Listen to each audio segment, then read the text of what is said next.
Welcome back to the joy of genealogy. If you've never watched videos of mine before, I'm so happy that you're here. Let me give you a little bit of a background on what we do. If you have ever opened the Bible and saw a passage where it was a bunch of names of so-and-so, begatting so-and-so, begatting so-and-so, and you looked at it and you didn't get anything from it and you skipped it, you are in the right place. I have done that too. My whole goal for this channel is to slow down and actually take the time to read those passages. I'm no expert, but I've learned a lot just sitting down and doing this on my own, and my goal is to make those passages easier for you to do the same. If you're joining me for the first time today, you have decided to join right in the middle of the story of Noah. Now, up until this point, we've had Adam, which is the creation of man, all the way through Noah, which is the destruction of man. Noah comes off of the ark with 3 sons, Shem, Ham, and Japheth. Last video, we talked about one of the sons of Ham, which would be Noah's grandson, Canaan, who is cursed in Genesis chapter 9. If you haven't watched that video, I highly recommend it because it gives you more context to this video than any of the other ones we've done so far. Today is on the sons and grandsons of Noah, but the sons of Ham. Noah has 3 sons, Ham has 4. Technically, he has a lot more, but the Bible only talks about 4 of them. One thing I want to point out before we get started, these names might seem like just names. I don't have a ton of context for them today, but maybe in the future I'll go back and add stuff as we go. There are 2 particular names / places that I want to point out today. One is the Philistines, and one is Nineveh. The Philistines were a people group that should sound familiar to you if you've ever studied the story of David and Goliath. Goliath was a Philistine. Goliath was evil. The Philistines were evil. They caused a whole bunch of problems for the Israelite people. This is where they start. The second place that I want to point out is Nineveh. I originally, when I went to film this video, attributed Nineveh to Cush, but no. You'll see why I did it when we get into the passage, but I want to briefly touch on Nineveh and then talk about it more in the next video. But Nineveh should sound familiar to you because Nineveh is the place where Jonah was sent. Jonah is the story of him being a prophet, being sent to Nineveh, going the opposite direction, and being swallowed by a whale, big fish, however you want to put that. Most kids grow up with felt boards with Noah and a giant fish. Nineveh is the place that he was sent. Nineveh was an incredibly wicked city. It was the capital of the Assyrian. It was the capital of Assyria. This is the origin of Nineveh. And interestingly enough, the Bible goes from the origin of Nineveh all the way to the destruction of Nineveh. I'm debating on whether or not to give the context here. I guess we'll talk about it a little bit more later. But I want to point out Nineveh, and I want to point out the Philistines in this passage. Other than that, it's kind of a bunch of names, but we're going to talk about them anyways. So today's passage is Genesis chapter 10 and 1 Chronicles 1. So we'll start in Genesis chapter 10, verse 6. And the sons of Ham, Cush, Mizraim, Phut. Now, the audio Bible calls it Phut, Put. It's different ways of pronouncing it depending on how you hear it. It's a terrible name, no matter how you say it, but there he is. He doesn't even really get a genealogy in this passage. Spoiler alert, but there he is. Phut, son of Ham. And Canaan, who we talked about last time. Verse 7. And the sons of Cush, Seba, Havilah, Sabta,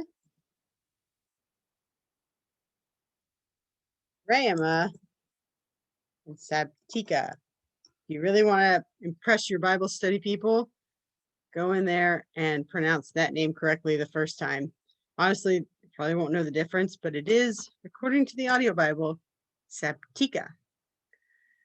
And I'm going to put these people out of order because the Bible gives you a little bit I'm going to put these people out of order because the Bible gives you a little bit more on Rehoboam. Not a bunch, but just a little bit. And the sons of Rehoboam, verse 7, Sheba, and Dedan. Verse 8, and Cush begat Nimrod, which to me sounds like an insult. And he began to be a mighty one in the earth, which to me sounds like a compliment. Verse 8, verse 9, he was a mighty hunter before the Lord. Wherefore it is said, even as Nimrod, the mighty hunter before the Lord. So mighty one in the earth / mighty hunter before the Lord. That is Genesis 10, verses 8 through 9. Verse 10. And the beginning of his kingdom, which is Cush, was Babel,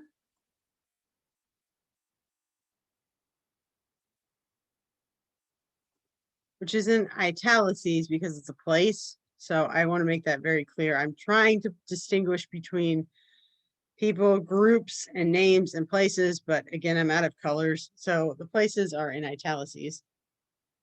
Verse 10, and the beginning of his kingdom was Babel, Eric, with one R, Eric, Akkad, Calneh, out of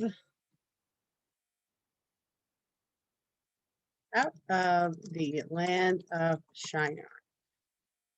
I recently learned a little bit more about the land of Shinar. The Bible study that I do on Bible Gateway, the Bible study that I do on Sermon Audio says that everything out of the east is considered evil. The land of Shinar is out of the east.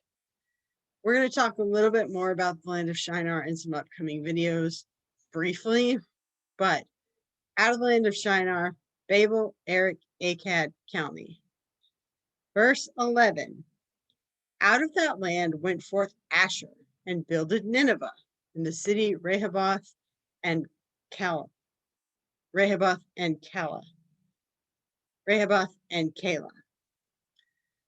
I originally put this under Cush as Asher building Nineveh, but it turns out that Asher's actually a son of Shem, which is really interesting. So I had to take Asher out and put him later, which means that we'll talk about him later.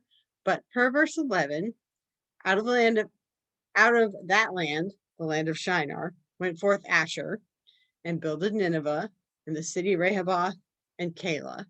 And Racin between Nineveh and Calah, the same is a great city. Those cities will come back later in the rest of the Bible, but for now, we're going to end Cush there and talk about Mizraim. Verse 13, Mizraim begat Ludim, Anamim, Lehabim, Naphtuhim, Pathrusim,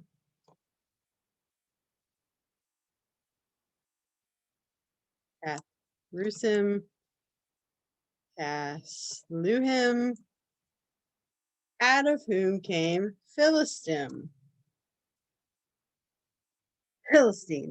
I'm sorry, what? Those are the Philistines. And Caphtorhim. Verse 15 gets into Canaan, which we already talked about in the last video. So Put doesn't really get any children in this genealogy. Canaan is the rest of 15 through, I don't even know, 15 through 20.